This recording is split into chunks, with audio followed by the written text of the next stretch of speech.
All right, let's now finish it off by looking at what we just saw there. So you see there, when producing different types of goods, you would note that if you want to increase funding or increase the production of one good, it will cut back on the other. That same production possibility model can be applied in the economy of Papua New Guinea. You say, why is it relevant? Why are we studying production possibility models in Papua New Guinea? This is because of the fact that it shows you that resources are scarce. So when you take out or when you produce something, when you commit funding to a certain project, and when you increase funding in another project, you are taking money out from the other project and giving it to the other project. For instance, let's talk about Connect PNG. When millions and millions of kina have been pumped into the Connect PNG program, you must note that this is not extra funding or extra money. No, that money will cause cutbacks in sectors such as education, health, and law and order, because they're all pulling the resources from one basket.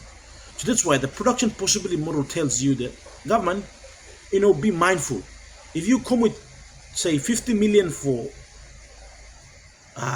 Connect PNG program and 50 million for health, you must spend at that rate. If you commit 50 million, but then you say 75 million, then you're taking 25 million out of the health budget and you're putting it into Connect PNG. As a result, you will have shortage of hospitals, shortage of drugs, and you will have shortage of basic mechanisms that are all required for the efficient functioning of the health system.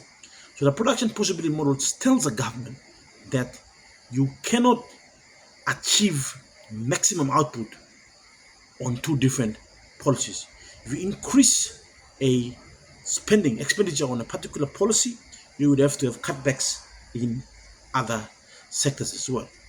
So as a result, it's very, very important to sort of live or dwell within the production possibilities.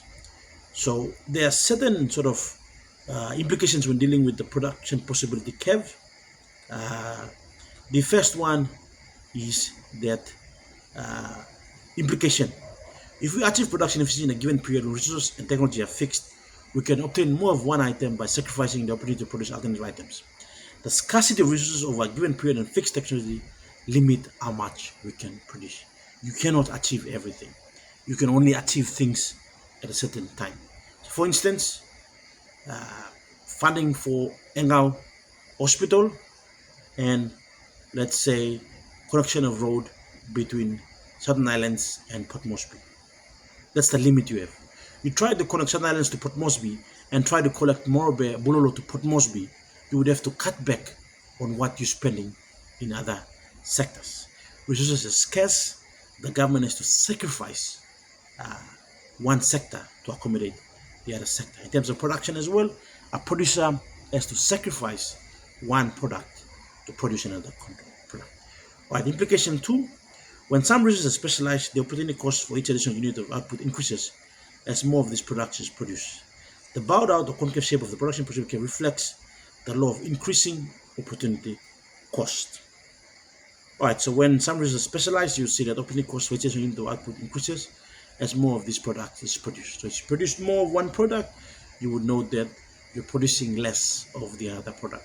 Example, every time one snowboard was produced extra, it was cutting back onto skis as well. So when you see this sort of type of production, what is production, and the production possibility models, it gives you an insight into what is actually happening with the government, and it gives you an insight as to what can be achieved and what can be done. It is sort of a realistic sort of model which says that resources are scarce. As a result, when you increase funding in a certain sector or certain area, you would note that you are definitely cutting back funding on other areas as well. Because the government has to be very vigilant in the way it controls the expenditure. As a result, you will see that the funding in one sector will cause problems for different sector or a different part of the economy. All right, so that's our lectures for production. You would see that we'll now move on to the next topic in our course synopsis, and that is the topic of the cost of production.